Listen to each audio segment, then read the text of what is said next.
YSR Congress party social మీడియాపై ఆంక్షల్ని ఒక ప్రజాస్వామ్య దాడిగా పరిగణిస్తూ ప్రతిపక్షంగా ఒక పార్టీ తాలూకా బాధ్యత ప్రభుత్వం తాలూకా ప్రజా వ్యతిరేక నిర్ణయాలు అలాగే ప్రజా వ్యతిరేక కార్యక్రమాలు వారి పార్టీ నాయకులు చేస్తున్న అధికార పార్టీ చేస్తున్నటువంటి అన్యాయాలు అక్రమాలు వెలుగులో తీసుకురావడం అనేటువంటిది ప్రతిపక్షంగా ఏ రాజకీయ పార్టీదైనా బాధ్యత.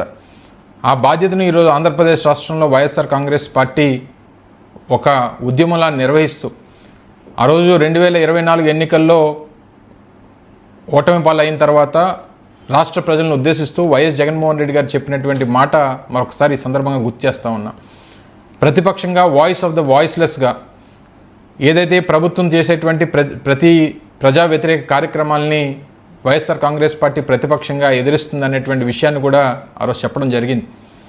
నిన్నటి నుండి వైఎస్ఆర్ కాంగ్రెస్ పార్టీ అధికారిక పేజీని భారతదేశంలో కనబడకుండా చేసేటువంటి కార్యక్రమం ఈరోజు అధికార పార్టీ చేసింది.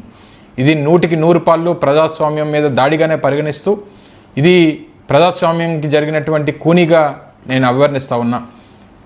ఏదైతే గడిచినటువంటి 2 సంవత్సరాలుగా ప్రభుత్వాన్ని ప్రశ్నించేటువంటి ప్రతి గొంతుని ప్రశ్నిస్తున్నటువంటి ప్రతి సోషల్ మీడియా యాక్టివిస్ట్ని అనేక రకాలుగా ఇబ్బంది పెట్టినటువంటి సందర్భాలు కూడా గడిచినటువంటి 24 మాసాలుగా చూసాం.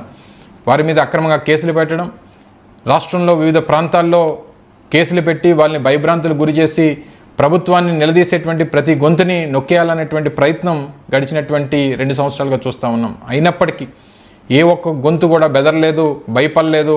తప్పకుండా ప్రజల పక్షాన నిలబడతాం, వైఎస్ఆర్ కాంగ్రెస్ పార్టీకి అండగా నిలబడుతూ ప్రజల పక్షాన పోరాటం చేస్తామనేటువంటి ఒక ధైర్యాన్ని చూపించినటువంటి సందర్భాలు కూడా చూసాం. ఇవన్నీ తట్టుకోలేక ఎక్కడ మనం చేస్తున్నటువంటి తప్పుడు కార్యక్రమాల్ని, మనం ప్రజా వ్యతిరేక నిర్ణయాల్ని